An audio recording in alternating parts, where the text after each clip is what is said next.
काम क्रोध आने चाहिए, पर जब आप चाहें तब। ये सारे आपके कंट्रोल में होने चाहिए। मैं जब चाहूंगा तो मुझे गुस्सा आएगा। आप मुझे कितनी भी गाली देते रहो, आप मुझे गुस्सा नहीं दिला सकते, आप मुझे क्रोध नहीं दिला सकते। आप मुझे कितना भी गाली दो, मुझे गुस्सा नहीं आएगा। गुस्सा तब ही आएगा जब मैं स्वयं चाहूंगा कि हाँ जी यहां गुस्से की जरूरत है, यानी आ जाएगी। आप मुझे गाली देते रहो, मुझे गुस्सा नहीं आएगी, क्योंकि मैं आपके इशारों पर नहीं नाचता, मेरा मन मेरे इशारों पर नाचता है। जिसका मन जिसके हिसाब से नाचता है ना, वो सफल है।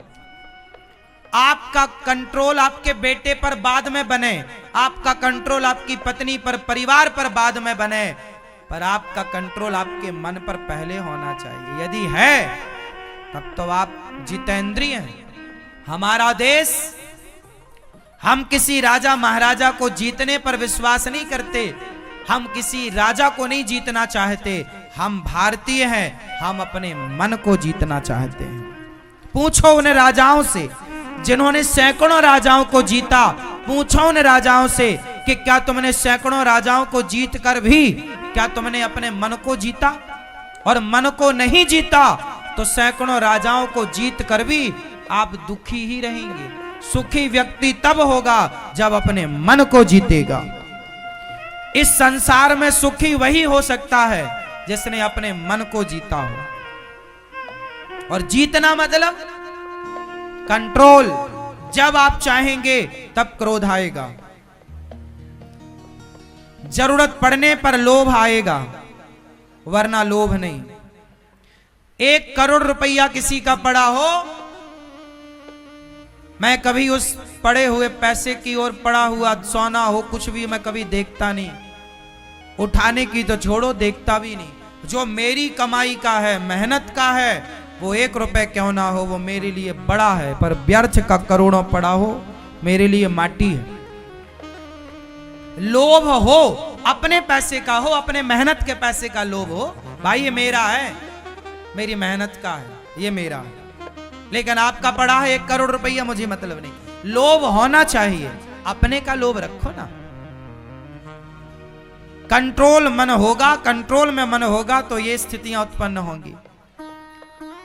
मन कंट्रोल केवल अपने पति और अपनी पत्नी को देखकर ही मन में काम का संचार हो। किसी और स्त्री को, हमारे गुरुजी एक दिन बता रहे थे कि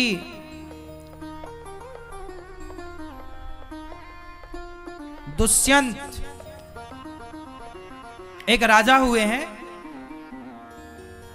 हमारे देश में महाभारत में उनकी चर्चा है। एक राजा हुए दुष्यंत, उन्होंने जंगल जब गए, वो जंगल, तो वहां एक संत जी की कुटिया, देख बहुत कितनी गहरी बात बोलूंगा, आप समझ लेना। एक राजा थे दुष्यंत, वो जंगल गए और जंगल में रास्ता भटक गए, तो उन्हें एक जंगल के अंदर कुटिया पर एक सुंदर सी कन्या दिखाई पड़ी, शकुंतला। क्या नाम था? शकुंतला। तो जब शकुंतला वो संत की कुटिया में थी, तो संत की कुटिया में थी, बहुत सुंदर थी। तो राजा दुष्यंत, राजा ने जब उस कन्या को देखा, तो राजा के अंदर ना उस कन्या को देख करके काम का संचार हो गया, मतलब वासना जाग गई। और जब वासना जागी तो राजा दुष्यंत ने प्रश्न किया उस कन्या से, देवी आप संत की कुटिया में हैं, लेकिन मेरा मन कहता है कि आप ब्राह्मण कन्या नहीं हैं, क्योंकि मेरा मन आज तक किसी ब्राह्मण कन्या को देखकर चंचल नहीं हुआ, आपको देखकर चंचल हो रहा है, मतलब जरूर आप ब्राह्मण कन्या नहीं क्षत्रिय होंगी, इसलिए मेरा मन चंचल हुआ है। तब उस कन्या ने बोला कि हाँ महाराज, मेरे माँ बचपन में ये संत जी के पास छोड़ के चली गई थी और उन्होंने लालन पालन किया है। संत जी मुझे बेटी के रूप में रखते हैं, पर मैं ऋषि कन्या नहीं हूं छत्राणी हूं। हाँ देखिए, एक राजा का मन, मतलब पहले की ये थी कि कोई उम्र से छोटी हो, उम्र से बड़ी हो, तो उस कन्या को देखकर भी मन चंचल नहीं हो सकता था। यदि वो छत्राणी है, क्षत्रिय है तो छत्राणी को, यदि कोई ब्राह्मण कन्या है तो ब्राह्मण का मन यदि किसी ब्राह्मण कन्या को देखकर चंचल हुआ तो वो सोच लेता था कि ये ब्राह्मण है इसलिए चंचल हुआ। बाद में उन्होंने फिर उनसे विवाह किया, बाद में उन्होंने उनसे विवाह किया। विवाह किया ये नहीं कि मन चंचल कर रहा है तो जबरदस्ती पकड़ के और उसका दुराचार करें उसके साथ, ना। धर्म पहले विवाह, क्या तुम तैयार हो मेरे से विवाह कर? हाँ हाँ, आप राजा हैं, मैं आपके साथ विवाह करने को तैयार हूं। फिर उन्हीं का पुत्र हुआ भरत। कहानी लंबी है, कभी सुनाएंगे आपको कि बाद में फिर ये अपनी इस पत्नी को भूल गए थे। एक अंगूठी दी थी कि तुम आना कभी तो हमारे, जब ये अंगूठी दिखाओगी तो वो हम पहचानेंगे, तो इनकी अंगूठी खो गई, पहचाना नहीं। बाद में फिर वो अंगूठी मिली और फिर दोनों ने एक दूसरे को स्वीकार किया। मैं आपको केवल इतनी सूक्ष्म बात बताने जा रहा हूं कि मन को जो साध लेता है, वो साधा हुआ मन ना किसी को भी देखकर चंचल नहीं होता।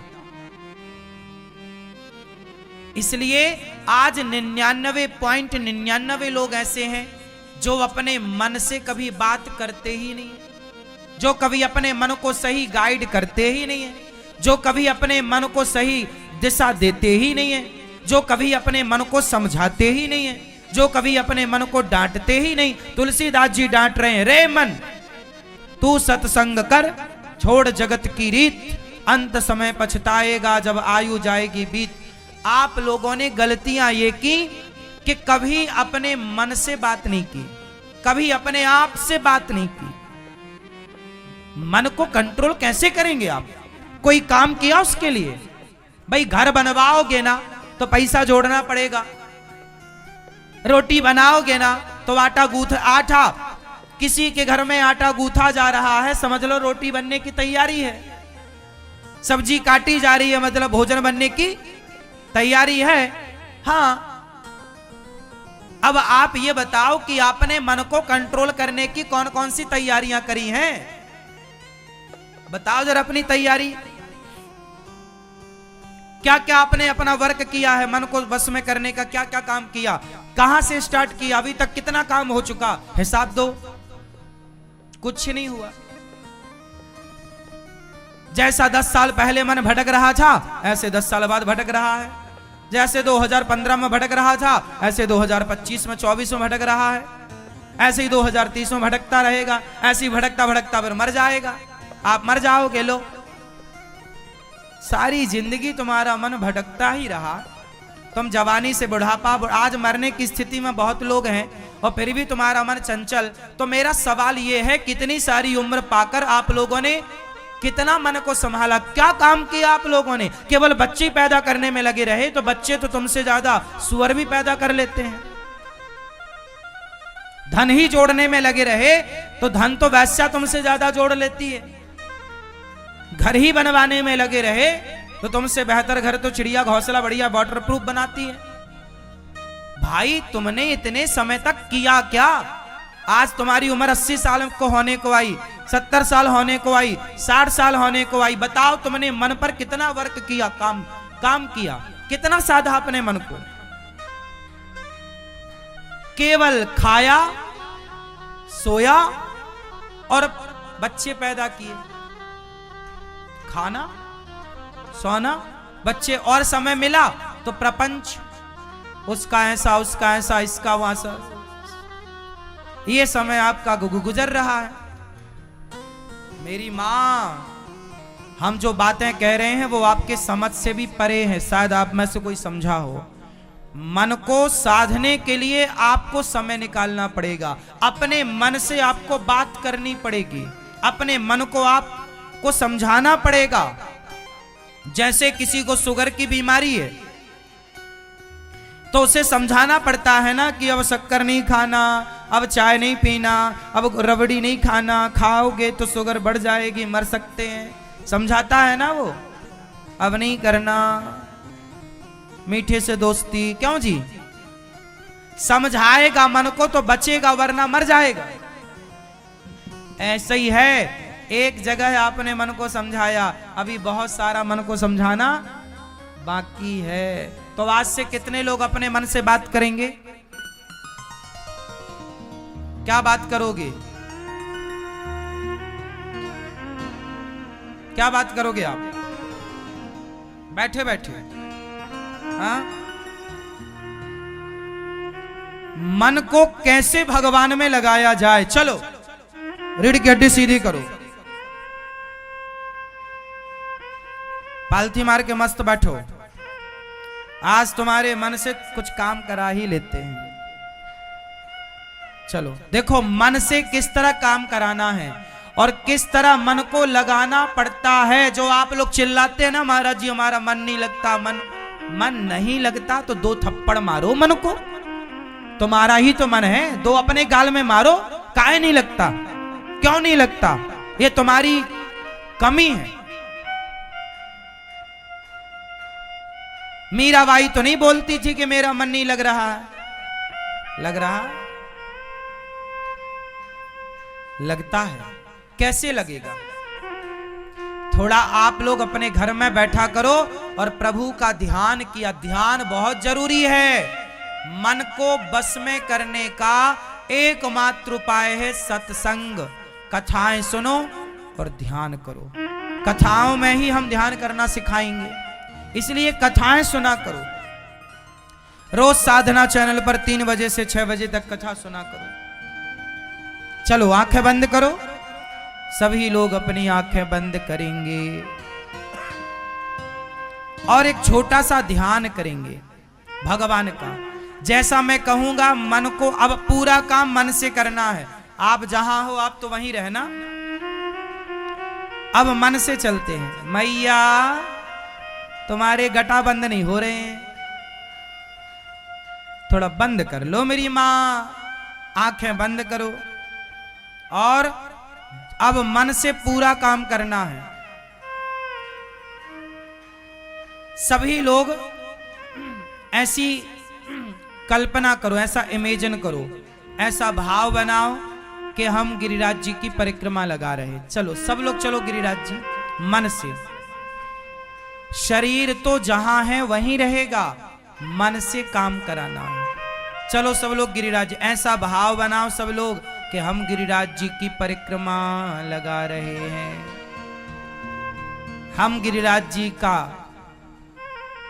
नाम जप कर रहे हैं, मन में परिक्रमा लगाते हुए श्री कृष्ण श्री कृष्ण श्री कृष्ण श्री कृष्ण गोविंद हरे मुरारी, हे नाथ नारायण वासुदेव।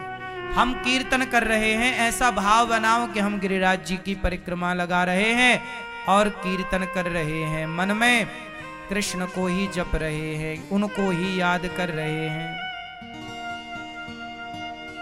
अब गिरिराज जी की परिक्रमा लगाकर सब लोग ऐसा भाव बनाओ कि हम बैकुंठ जाकर, जैसे लक्ष्मी माता भगवान के चरण दबाती है ना, ऐसे आप भी भगवान के चरण दबा रहे हैं। ऐसा भाव इमेजिन करो कि आप भगवान श्रीमन नारायण के चरण दबा रहे हैं। चरण दबाओ, दबाओ चरण।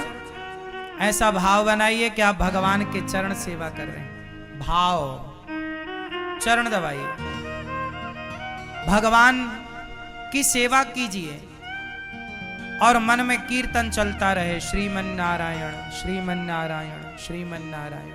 अंदर नाम जप होता रहे, श्रीमन नारायण श्रीमन नारायण श्रीमन नारायण श्रीमन नारायण। हृदय की प्रत्येक धड़कन आपकी आपके हृदय में श्रीमन नारायण का जप चलता रहना चाहिए।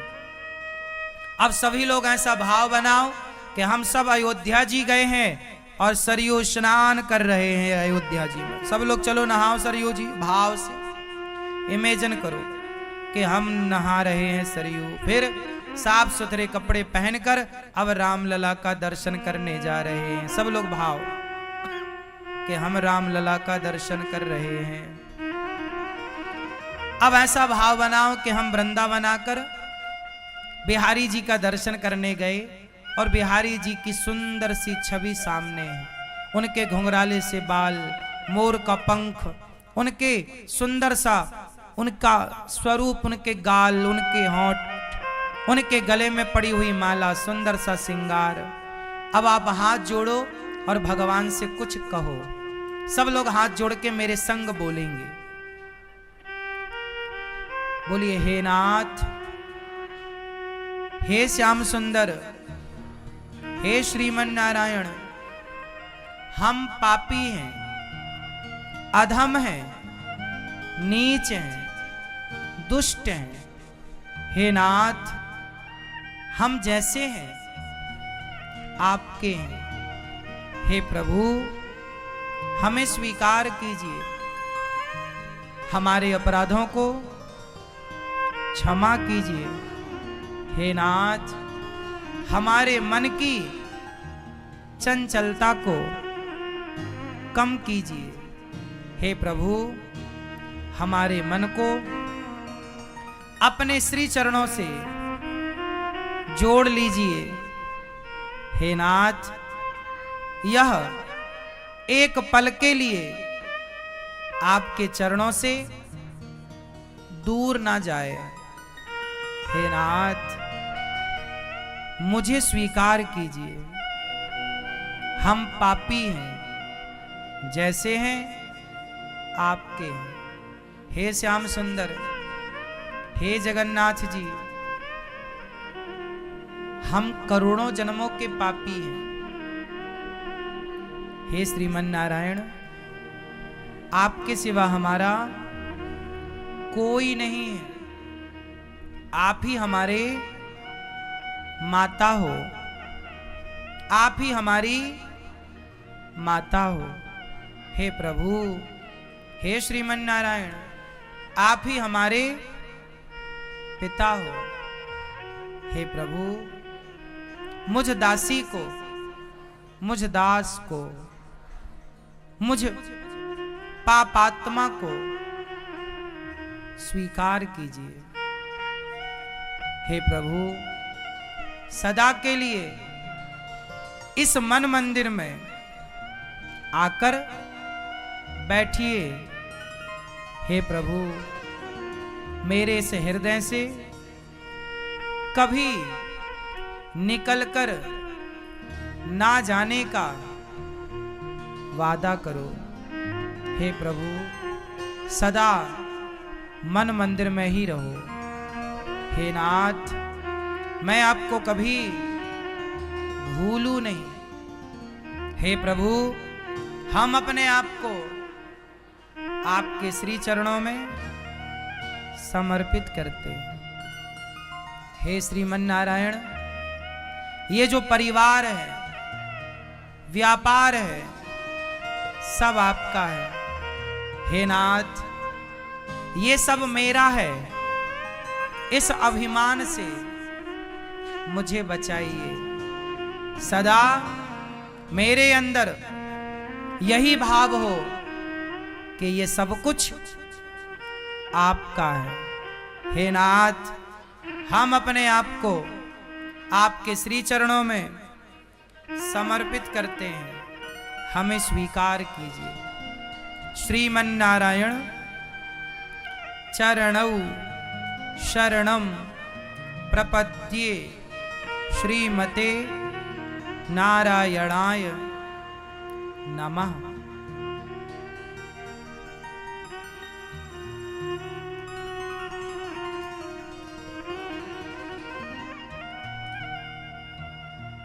अब आप लोग अपनी आंखें खोल लीजिए। अब आप बताओ कि आपके शरीर ने काम किया या अभी मन ने काम किया? किसने काम किया? किसने? सच्चाई तो ये है कि मन काम करने को तैयार है, पर उस मन से काम कराना ही नहीं आता आप लोगों को। सच बताओ, आप लोग कहीं गए नहीं, पर गिरिराज जी की परिक्रमा हो गई कि नहीं मन से?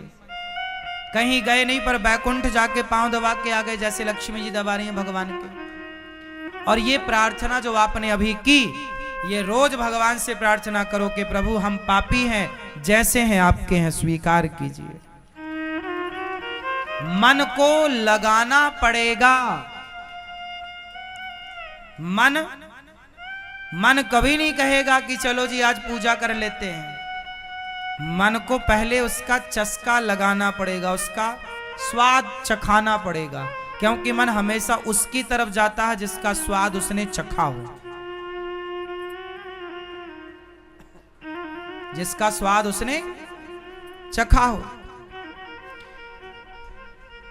जिस व्यक्ति ने कभी गुलाब जामुन खाया ही नहीं, रसगुल्ला खाया ही नहीं, और जब खाया ही नहीं, उसके बारे में सुना ही नहीं, उसको देखा ही नहीं, तो क्या कभी उसका मन गुलाब जामुन की ओर जाएगा? या तो खाया हो तो मन जाएगा कि यार वो खाया था फिर से लाओ, या तो उसको देखा हो, या तो उसके बारे में सुना हो। यदि सुना नहीं, देखा नहीं और खाया नहीं, तो फिर उसके लिए मन कभी उसे चंचल परेशान। तो जिसको आप देखते हैं, जिसके बारे में आप सुनते हैं, जिसका स्वाद आप लेते हैं, मन उसकी ओर बार बार जाता है। इसलिए कहता हूं, आंखों से भगवान के दर्शन का स्वाद लोगे तो मन बार बार दर्शन की ओर जाएगा। कानों से कथाएं सुनोगे तो मन बार बार कथाओं में जाएगा, और चखने में केवल भगवान का प्रसाद चखोगे तो बार बार मन प्रसाद में जाएगा। और यदि तुमने चरस अफीम का स्वाद ले लिया तो फिर मन बार बार चरस अफीम की ओर। शराब का स्वाद ले लिया तो बार बार। और सुनो, किसी को पराई औरत का एक बार स्वाद लग गया तो वो आदमी लाख समझाए उसे फिर कोई, क्योंकि बातें स्वाद की हैं। जिसमें काम ही नारी पियारी जिमी, लोभ ही के प्रिय दाम, तिमि रघुनाथ निरंतर प्रिय लाग्यो मोहि राम। जिसे भगवान के दर्शन में स्वाद एक बार आ गया, फिर लाख उसे कोई चाहे तो नहीं, वो तो भगवान में ही जाएगा, बार बार उसका चित्त भगवान। क्योंकि है ये सब सिद्धांत ऐसे ही है ना, मैं सिद्धांत की बात कर रहा हूं। समझ में आई ना बात? तो आप में से कितने लोग अपने मन को अब भगवान में लगाने का तरीका समझ गए? इस तरह। और आज के बाद ये सवाल मत पूछ लेना मेरे से कि मैं महाराज जी हमारा मन नहीं लगता। लगता नहीं है, लगाना लगता नहीं है, लगाना। मन को मारना पड़ता है, डांटना पड़ता है, समझाना पड़ता है। आप लोगों ने कभी डांटा नहीं, मारा नहीं, समझाया नहीं, इसलिए आपका मन आपकी खोपड़ी में चढ़ा हुआ, सिर पे चढ़ा हुआ। दो थप्पड़ जमाओ इस मन को। रे मन चल, कहां भाग रहा है?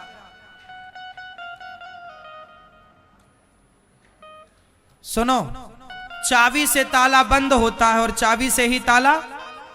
ये मन वो चाबी है। यदि ये मन भगवान की ओर घूम गया तो संसार के हर बंधन से मुक्त कर देगा, और ये मन यदि संसार की ओर घूम गया तो हर बंधन में डाल देगा। ये मन ही बंधन का कारण है, यही मन मोक्ष का कारण है। मन प्रभु में लग गया तो मोक्ष है, मुक्ति है, और संसार में लगा तो बंधन है।